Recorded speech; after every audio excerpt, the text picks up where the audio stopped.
Did you know that every 40 seconds, someone in the United States has a heart attack?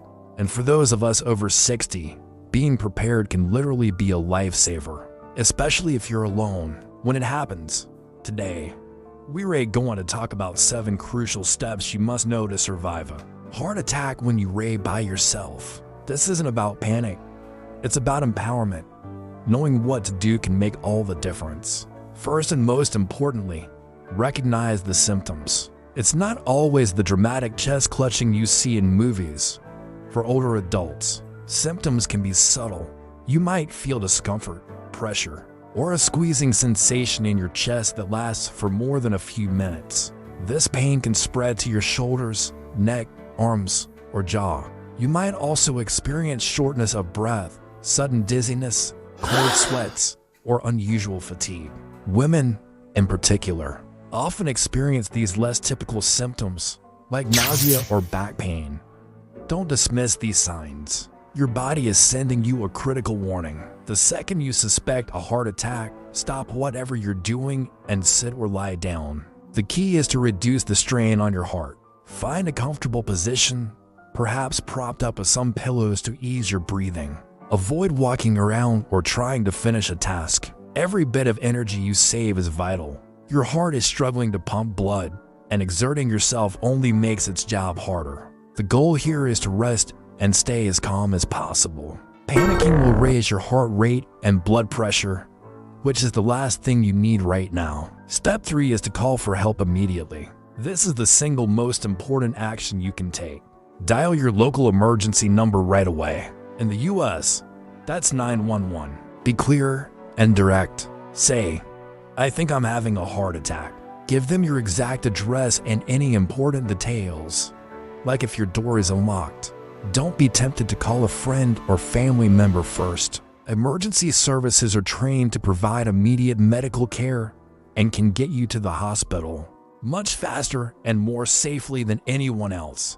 They can start life-saving treatment the moment they arrive. Every second counts. Our 4th tip is about aspirin, but only if you're not allergic and don't have a bleeding disorder. If your doctor has previously advised it, chew 1 full-strength, 325 milligram aspirin. Why chew it? Chewing helps it get into your bloodstream faster than swallowing it whole. Aspirin helps to thin your blood and can prevent the blood clot in your artery from getting bigger. This can help restore blood flow to your heart muscle. But again, this is crucial. Only do this if you know you're not allergic and a doctor has okayed it for you. Do not take any other medication unless specifically instructed by a medical professional. Step 5 is to unlock your front door. After you've called for help, if you can move safely, make your way to your front door and unlock it. Then, lie down near the door where paramedics can easily see you when they arrive. This small step can save precious time. First responders won't have to break down a door to reach you, allowing them to start treatment much sooner. Position yourself in a way that's comfortable and safe, ideally on your back with your knees bent. Step 6 is something you should prepare in advance. Have an emergency information sheet ready. Keep a list of your medications, known allergies, medical conditions, your doctor's name and number, and emergency contacts. Place this list somewhere obvious, like on your refrigerator or next to your phone. When paramedics arrive, you might not be able to communicate clearly. Handing them the sheet gives them all the vital information they need to give you the best possible care quickly. It's a simple preparation that can have a huge impact. Finally, step 7 is to stay calm and focus on your breathing. While you wait for help, practice slow, deep breaths. Breathe in through your nose and out through your mouth. This can help lower your heart rate and reduce anxiety. Try to focus on a calm thought or a positive memory. I know it's incredibly difficult in such a scary situation, but maintaining as much calm as possible helps your body manage the stress. Remember, you've done everything you can. You've called for help, and it is on the way. These 7 steps can be your lifeline.